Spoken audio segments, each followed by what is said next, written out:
जनकपुर धाम और अवधपुर धाम और चित्रकूट धाम भगवान की लीला के 4 प्रमुख नगर हैं। कौन कौन हैं? का अवधपुर धाम, जनकपुर धाम और चित्रकूट धाम और लास्ट में लंका धाम। लास्ट में लंका धाम। आपको महाराज लंका को धाम क्यों कह रहे हैं? लंका में तो बहुत बड़ा युद्ध हुआ है, इसलिए वो तो विश्व युद्ध का सबसे बड़ा पॉइंट है, आप उसको धाम कह रहे हैं। अच्छा, महाभारत में कुरुक्षेत्र को क्या कहा है? धर्म क्षेत्रे कुरुक्षेत्रे संवेता उत्सव। धर्म क्षेत्रे कुरुक्षेत्रे, धर्म क्षेत्र कहा कि नहीं कहा कुरुक्षेत्र को? क्या हुआ था कुरुक्षेत्र में? युद्ध हुआ था। 18 अक्षौणी सेना का विशाल बल का स्वरूप दिखाई दे रहा था। भगवान स्वयं उस युद्ध में थे, सारथी बनकर के अर्जुन का रथ चला रहे थे। याद रखना, वो कुरुक्षेत्र आज तीर्थ है, समझ गए हो ना? सूर्य उपासना का सबसे बड़ा क्षेत्र है कुरुक्षेत्र। इसलिए लंका में प्रभु श्री राम के द्वारा जो रणलीला हुई है, वो रणलीला जहां हुई है उसको हम केवल लंका नहीं कहेंगे। जहां किशोरी जी ने 14 महीना तपस्या की है। अच्छा बोलो भाई, तपस्या जहां हुई हो उसको धाम कहा जाएगा कि नहीं कहा जाएगा? वाल्मीकि रामायण के अनुसार श्री किशोरी जी 14 महीने रही हैं और अन्न जल फल का त्याग करके उन्होंने 14 महीना तपस्या की है। तो बोलो वो लंका क्या बन गया? धाम। वो धाम बन गया। 4 धामों की प्रमुख लीला, अवधपुर धाम, जनकपुर धाम, चित्रकूट धाम और लंका धाम, ये रामा अवतार के। अवधपुर धाम में भगवान का जन्म हुआ, चित्रकूट धाम में तप हुआ है, लेकिन जनकपुर धाम में विवाह हुआ है।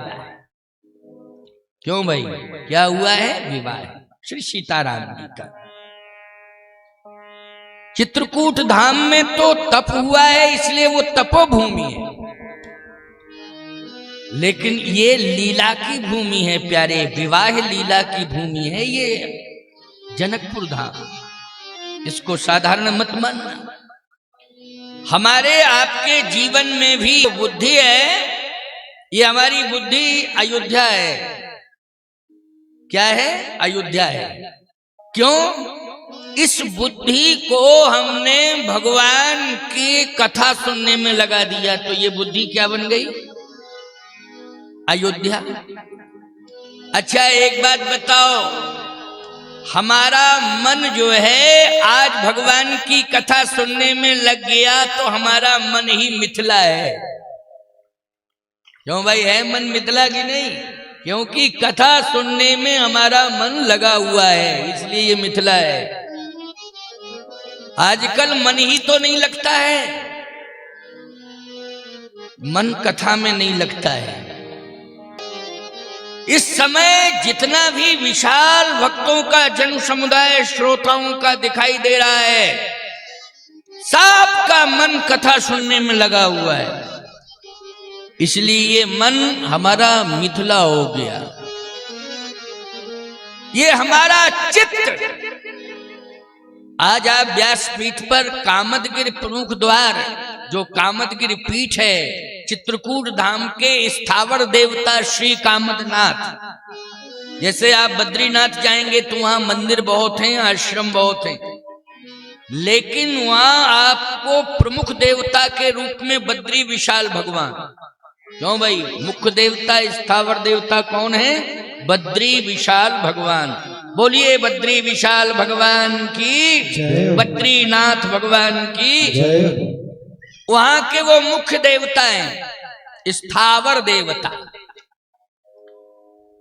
आप यदि काशी जाएंगे तो वहां बहुत मंदिर हैं, लेकिन वहां के स्थावर देवता कौन है? श्री विश्वनाथ जी महाराज, विश्वनाथ भगवान है ना प्यारे।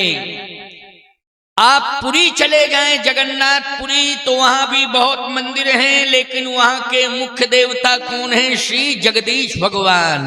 बोलिए जगन्नाथ भगवान की, विश्वनाथ भगवान की, बद्री, बोलिए कामदानाथ भगवान की। उसी पीठ का मैं पीठाधीश्वर हूं। किसी आचार्य ने वो पीठ नहीं बनाई है, भगवान राम ने स्वयं स्थापित की है अपने हाथ। बोलो भाई, किसने की है? प्रभु राम ने तपस्या करके, वहां तप करके उस पीठ को स्थापित किया है। लेकिन बन गया कि नहीं? तो इसका मतलब यह है कि आपका चित्त चित्रकूट हो गया, मन मिथिला हो, अयोध्या हो गई। लेकिन आपको लंका, तो लंका में अहंकार है, इसलिए जरूरत ही नहीं है। क्यों? अहंकार है इसलिए जरूरत ही नहीं है। और ध्यान मत दो, आज तो मिथिला की, मिथिला क्या है?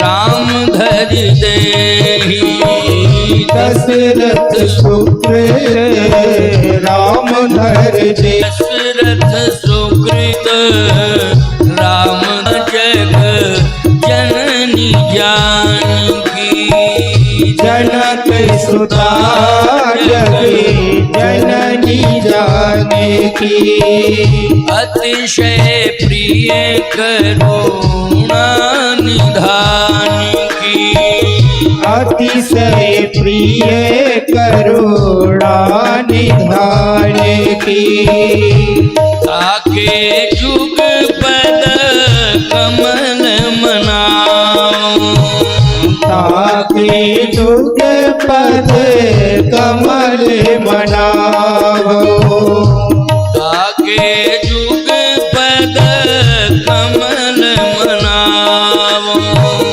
ताके जुग पद कमल मनाओ, जासु कृपा निर्मल मति पाओ, जासु कृपा निर्मल मति पाओ, जासु कृपा निर्मल मति पाओ, जासु कृपा निर्मल मति पाओ, बंदो राम लखन बैदेही, बंदो राम लखन बैदेही, जो तुलसी के परम स्नेही, हो तुलसी के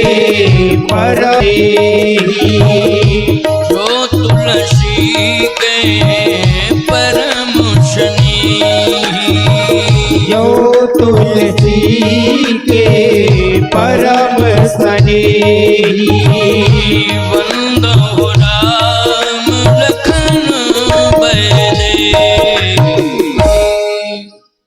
ये मिथिला है, और उस मिथिला में, और जिस मिट्टी में भक्ति होती है, वहां पर जानकी जी का प्राकट्य होता है, वहां पर प्राकट्य होता है जानकी जी का भक्ति।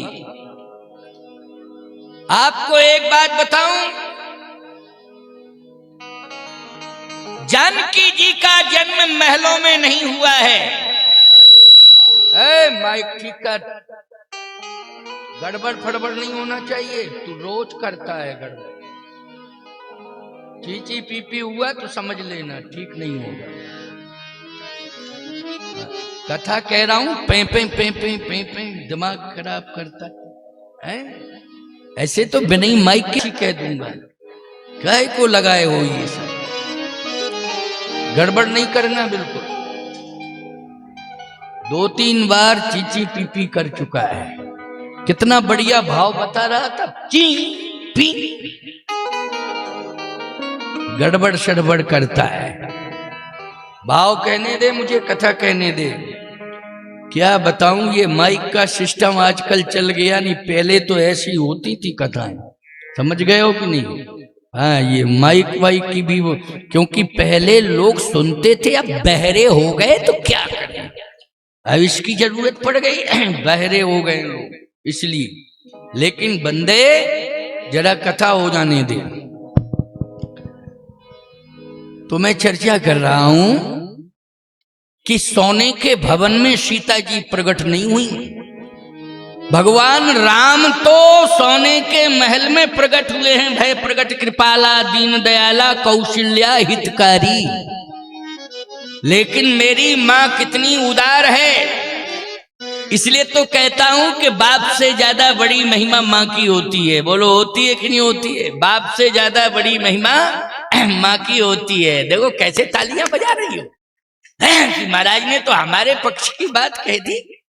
अरे तुम्हारे पक्ष की बात शास्त्रों ने कही है, वेदों ने कही है, इसलिए मैं कह रहा हूं मातृदेवो भव, इसके बाद पितृदेवो भव, तब आचार्य देवो भव। प्रभु श्री राम जो निर्गुण निराकार ब्रह्म है, वो तो अयोध्या के राजमहल में प्रकट हुआ है। पैदा वो भी नहीं हुआ, प्रकट हुआ है। दिखरावा मातहि निज अद्भुत रूप अखंड, रोम रोम प्रति लागे कोटि कोटि ब्रह्मांड। ब्रह्मांड निकाया निर्मित माया, रोम रोम प्रति वेद कहे। लेकिन आखिर ये जो रूप दिखाया है, ये महल के अंदर मां कौशल्या को दर्शन मिला। लेकिन ईमानदारी के साथ बताओ, मां मैथिली कहां प्रकट हुई? जनकपुर के राजमहल में नहीं, बल्कि जनकपुर के एक खेत में प्रकट हुई है, खेत से निकली। बोलो, हुई खेत में प्रकट कि नहीं? अच्छा, यहां जितने लोग बैठे हैं सबका खेत से संबंध है कि नहीं? बोलो, है सबका खेत से संबंध कि नहीं? कितने भाग्यवान हो तुम। याद रखना, जो भी खेत में तुम्हें हरियाली दिखाई दे रही है, खेत से निकली कि नहीं? ये खेत में निकली हुई हरियाली, यही तुम्हारी जिंदगी को भरण पोषण, जिंदगी के भरण पोषण में माध्यम बन रही है। इसलिए एक एक दाने का सदुपयोग करना, क्योंकि ये फसल नहीं है, ये साक्षात भगवती सीता है जो तुम्हें प्रसाद के रूप में मिल रही है। एक एक दाने दाने का सदुपयोग करना, ये नहीं कि फसल मिल जाए और तुरंत जाकर के खेत से निकाली और ले गए बाजार में, बेच के आए और शराब पी के चले आए। गड़बड़ मत करना। ये साक्षात भगवती सीता का स्वरूप है, यही लक्ष्मी का स्वरूप है। दाने दाने का सदुपयोग होना चाहिए। जो ग्रहण कर रहे हो ये प्रसाद है। और बाकी याद रखना, भक्ति भाव से, श्रद्धा से तुम्हारे इस खेत से निकली हुई फसल का तुम्हें वरदान मिल जावे। हरितमा ये तुम्हें दुआएं देती रहे, इस खेत से तुम्हें आशीर्वाद मिलता रहे। यही भगवती सीता का स्वरूप है। इसलिए इसको संत सेवा में, यज्ञ सेवा में सदा लगाते रहना, सदा लगाते रहना। इसलिए तुम्हारे तट पर, रेवा के तट पर परिक्रमावासी मां के भक्त जाते रहते हैं। सदा व्रत की परंपराएं चलती रहें। कोई भी भूखा प्यासा न रहे। जल तो मां दे ही रही है, लेकिन श्रम की कमाई से जो दाना तुम्हारे घर में आ रहा है, वो मां के भक्तों के मुख में पहुंच जावे। याद रखना, ध्यान से सुनना मेरी बात को। अभी मैंने अमरकंटक में एक बहुत विशाल जगह एक भक्त के द्वारा मुझे प्राप्त हुई है, लगभग 3-4 एकड़। बड़ी दिव्य जगह पर है, नर्मदा जी का पावन तट है और बिल्कुल कपिल धारा के पहले, कपिल धारा स्थान है ना, उसके पहले कथा में मुझे प्राप्त हुई। जो भक्त दिया उसने कहा महाराज जी कथा सुना दो। मैंने कहा कि सुना दूंगा कथा। अब ये थोड़ी था कि वो हमें ये भूमि दे देगा, लेकिन जब कथा मेरी हुई तो उसके पुरखे जो थे वो भाना सेठ, राजस्थानी मारवाड़ी से